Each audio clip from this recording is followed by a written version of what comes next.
If you've lived with MS for years, here's something you were never told. Your nerves don't just need repair, they need stability. And the molecule that gives them that stability is the one that no one talks about. I was diagnosed with MS in 2004. I've lived every version of it. The relapses, the fatigue, the heat sensitivity, the on and on and on. The quiet progression. But today, I'm symptom free. No cane, no walker, a nervous system that finally works. I'm not sharing that to brag. I'm sharing because the things that changed my life were never the things people told me to focus on. They were the things hiding in plain sight. Here's one of them. MS isn't just inflammatory, it's electrical. Your nerves try to fire across damaged pathways with unstable voltage. And when the voltage is unstable, the system can't build, it can't repair. It can't trust its own signals. That's where potassium comes in. Not for a boost or a quick fix, but because it rebuilds the baseline your nervous system stands on, the foundation everything else depends on. So let me tell you how this actually feels. Because the first changes weren't dramatic. They were small, quiet, easy to miss. These past few months have been eye-opening. My steps feel steadier. Not stronger, not faster, just effortless. The kind of shift you recognize only because you've lived with instability for so long. Then more moments started showing up.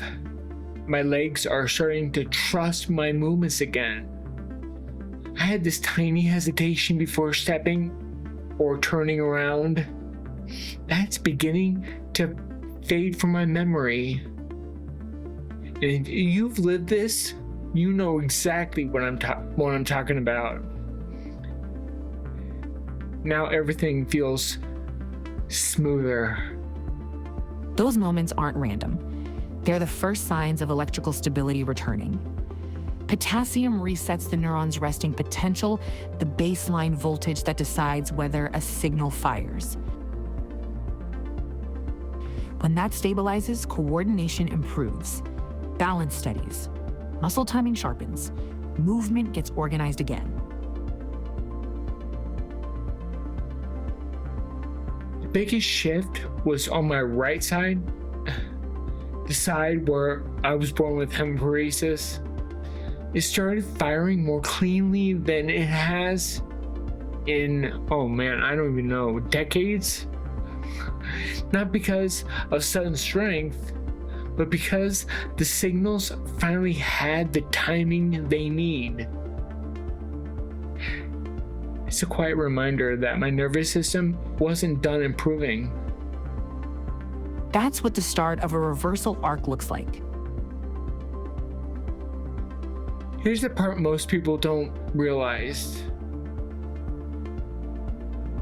It's not dramatic, not cinematic, but small signals stack in the same direction. Before we go deeper, we have to clear up the 3 biggest myths about potassium. This is the moment most neurologists never talk about, because these misunderstandings keep MS patients from recognizing its real role. Myth number 1, potassium is just about hydration. Hydration is the surface story. Potassium's real job is electrical. It sets the neuron's resting potential, the baseline voltage for every signal in your body. This isn't about hydration. This is about wiring. Myth number 2, normal blood levels mean you're fine. Your body keeps blood potassium stable at all costs, even if it has to pull it from inside cells. So a normal blood test tells you almost nothing about what your oligodendrocytes actually have to work with. Myth number 3, potassium only matters if you're cramping. Cramps are late. They're the fire alarm. Neurological symptoms show up first: balance, gait, calm, coordination, sleep. Those depend on stable firing long before a muscle ever cramps. This was the part no one told me about. And honestly, it would have changed everything years earlier. Because once you understand this, potassium stops being just a simple electrolyte and becomes a requirement, a foundational one. And the longer you live with MS, you know there is rarely a single turning point. MS doesn't give clean moments. It gives patterns. For me, the real turning point wasn't a moment. It was a pattern. Pattern that quietly showed up. Small shifts, honest ones, too subtle to celebrate at first, but too constant to ignore. The tightness softened. The mornings felt less like a fight. My steps felt a little less like guesswork, a little more choice. And it didn't happen all at once. It happens again, and then again. Signals stack until the direction becomes unmistakable. That's how repair works, not in one leap, but in repeated signals that get clearer as the electrical system stabilizes. Your body communicates progress long before any scan can, so here's where everything connects. This is where things start to make sense. Potassium on one side, niacin on the other. Two different systems. One point of overlap. Potassium stabilizes the electrical environment. Niacin opens the vascular one. One sets the baseline. The other delivers what the system needs. And when both show up at the same time, the nervous system stops surviving and starts rebuilding. That's exactly what I started feeling earlier this year. Niacin helped clear debris. It opened blood flow. It let oxygen and nutrients reach the places trying to heal. But potassium was the spark. I gave my nerves stability, my muscles timing, my gait, the rhythm I'd been chasing for years. And when those two overlap, something shifted. Not quickly, not dramatically, but steadily, predictably, honestly. It felt like my nervous system was finally supported from both sides, electrical and vascular. Most MS treatments target inflammation. Most habits target energy. Very few target the systems that actually rebuild the sheath. Electrical synchronization, microglia calm, OPC maturation, structural layering. When potassium and niacin meet, they create the conditions for completion, not partial repair. So here is how I want to close. And I want you to hear this part very clearly.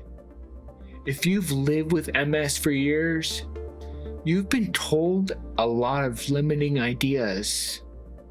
Oh, that won't make a difference. Electrolytes don't change symptoms. Remyelination is limited. But the nervous system is always listening, always adapting, always waiting for the right conditions. And when you give it those conditions, stability on the inside, delivery on the outside, something powerful happens. Something most neurologists never prepare you for. You start moving forward again. Not hypothetically, not wishfully, but biologically. That's the heart of it. The system doesn't need perfection. It needs the blockers removed and the support restored. Then it does what it's been designed to do. And that's why we're talking about this today. It's not hype, not wishful thinking. Physiology, repair, and the real possibility of things getting better. As always, thanks for watching. Until the next one.